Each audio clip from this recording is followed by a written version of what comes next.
Bonjour à toutes et à tous. Avant de présenter les différents types d'échantillons, ce que je vous propose, c'est de faire une espèce de mini-synthèse sur les 4 auteurs qu'on a présentés et de commencer à distinguer en fait des grands types d'enquêtes en essayant de voir les implications que ça va avoir sur l'échantillonnage qu'on va pouvoir faire. Donc, on a vu 4 auteurs qui représentent un petit peu 4 temporalités, mais surtout en fait 4 donc, méthodologies et 4 épistémologies, puisque en termes de temporalité, parfois ça va se chevaucher un petit peu. Donc chez Quetelet, on a un social qui est naturalisé, dont on va chercher à découvrir des lois cachées, on va chercher à l'appréhender comme quelque chose de régulier, donc en particulier à travers cette idée de moyenne, d'homme moyen. Chez Le Play, on va plutôt chercher à apprécier le réel et le social, donc bien sûr, à partir d'enquêtes empiriques qui sont détaillées, à travers des monographies, et on va jamais discuter donc le lien entre le niveau vraiment individuel, micro, donc la monographie, et la totalité, la population totale qu'on cherche à discuter.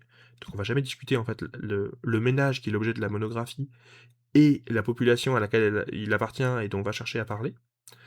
Euh, Au contraire, chez Holbach, on va avoir une discussion de ce lien-là, de la façon dont les individus vont faire groupe, dont on va penser en fait les groupes sociaux. C'est vraiment ça qui est essentiel chez Holbach, avec la critique de la moyenne, etc. Et puis enfin, avec KR, on en arrive à se dire, tiens, et si, plutôt que d'enquêter une population totale en allant voir chaque individu, on enquêtait une partie, une portion de cette population totale, en construisant un échantillon, dont on chercherait à apprécier la dimension donc représentative de la population totale au regard de certaines variables, donc ça c'est la technique de KR, ou alors à partir d'un tirage au sort.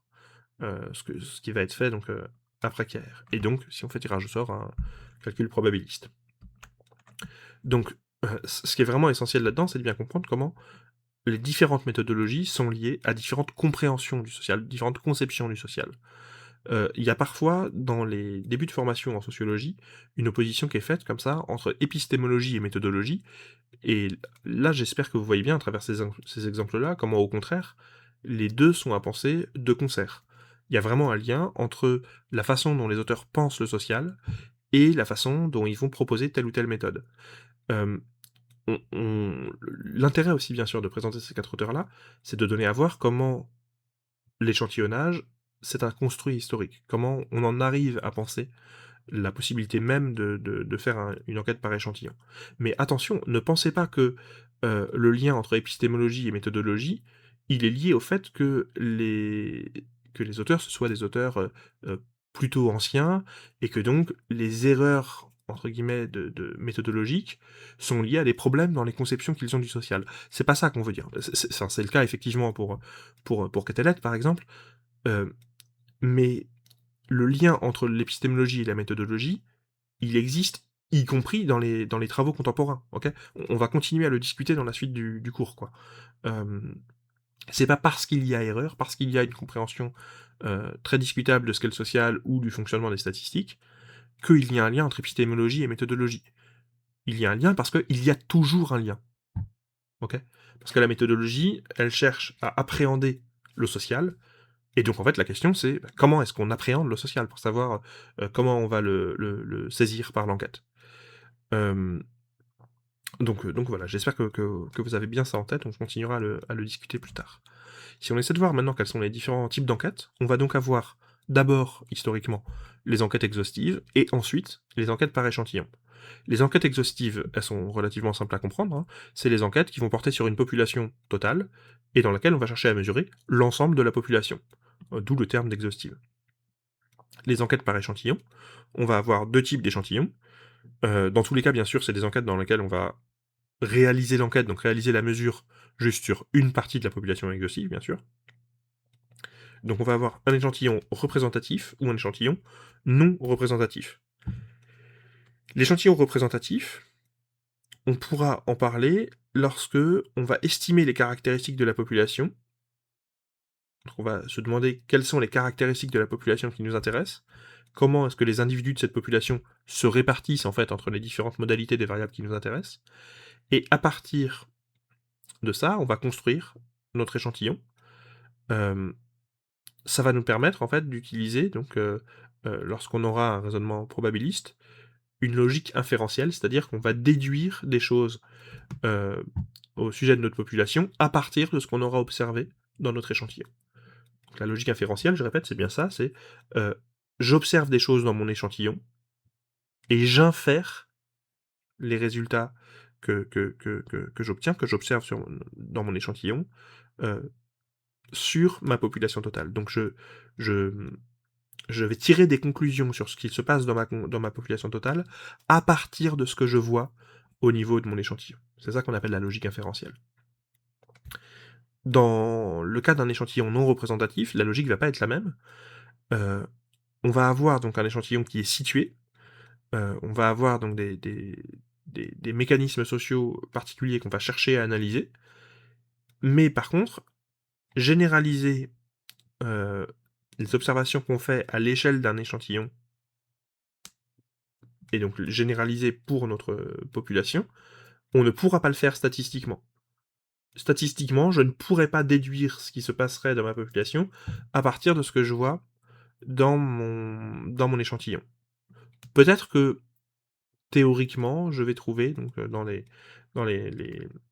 modèles théoriques sociologiques, dans les compréhensions des concepts, etc., la possibilité de faire des hypothèses sur ce qu'on pourrait observer dans la population, etc. Mais j'aurais pas un appui statistique, j'aurais pas une preuve statistique à ce niveau-là.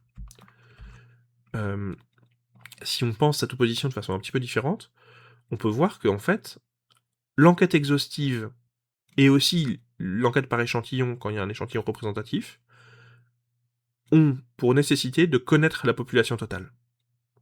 Si je ne connais pas la population totale, évidemment je ne peux pas faire d'enquête exhaustive, je ne pourrais pas non plus faire une enquête par échantillon en montrant que mon échantillon est représentatif de ma population totale. Pour montrer que mon échantillon est représentatif de la population totale, je dois connaître la population totale. L'échantillon non représentatif, je vais pouvoir l'utiliser bien sûr, donc lorsque je ne connais pas justement cette population totale. Donc c'est le cas notamment si je travaille sur des pratiques qui sont illégales, par exemple, ou juste qui sont méconnues parce qu'elles sont moins étudiées. L'échantillon non représentatif, je peux aussi parfois l'utiliser, même si je connais la population totale, et ça va permettre donc des types d'échantillonnage, notamment l'échantillon par quota, qui seront intéressants. Donc on a 3 grands types d'enquêtes quantitatives qui vont impliquer des méthodes différentes et qui vont poursuivre des objectifs différents. Le statut de la population, est-ce que la population, on l'enquête? Est-ce qu'on l'approche de façon probabiliste, donc pour construire un échantillon représentatif? Ou est-ce que, au contraire, on l'approche de façon raisonnée, c'est-à-dire donc circonstanciée, à travers donc un échantillon justement raisonné? Tout ça va définir donc différents rapports à la population, différents statuts de la population. Le hasard va aussi être essentiel dans les distinctions des 3 grands types d'enquêtes qu'on a vues. Dans une enquête sur une population exhaustive, où on enquête donc l'ensemble de la population, il n'y a pas de hasard, il n'y a pas de tirage au sort. On enquête tout le monde. Donc, il n'y a rien qui est dû au hasard dans les résultats. La place du hasard dans l'interprétation de nos résultats, elle n'est pas en question. Okay, alors que si j'enquête, par exemple, la moitié de la population, la question va toujours être de se dire, tiens, est-ce que si j'avais enquêté l'autre moitié de la population, j'aurais obtenu des résultats différents? Okay, j'ai 20 personnes devant moi, je demande à 10 personnes ce qu'ils pensent de telle ou telle question. Est-ce que si j'avais posé les mêmes questions aux 10 personnes que je n'ai pas interrogées, j'aurais eu des résultats différents? Dans les enquêtes par échantillon, lorsque, donc bien sûr, l'échantillon il est représentatif, le hasard, on peut le contrôler. Okay, lorsqu'il y a un tirage au sort des individus, lorsque l'échantillon est aléatoire, en fait, on va pouvoir contrôler justement cette place du hasard. Ou alors, dans un échantillon raisonné, on ne pourra pas contrôler la place du hasard. Et donc, j'aurai pas un échantillon représentatif en termes statistiques. Il va y avoir aussi des biais spécifiques à chacun de ces types d'enquêtes, qui vont être donc bien sûr relatifs à la délimitation de la population totale, et éventuellement, s'il y a un échantillon, celle de l'échantillon, mais ce sera bien sûr aussi tout ce qui sera lié à la construction des variables, etc. J'espère que tout ça est bien clair. Et donc cette vidéo-là, vous pouvez la penser soit en conclusion globale de toute cette partie-là, soit bien sûr pour faire la transition entre donc les auteurs et les techniques d'échantillonnage. Et je vous dis à très bientôt.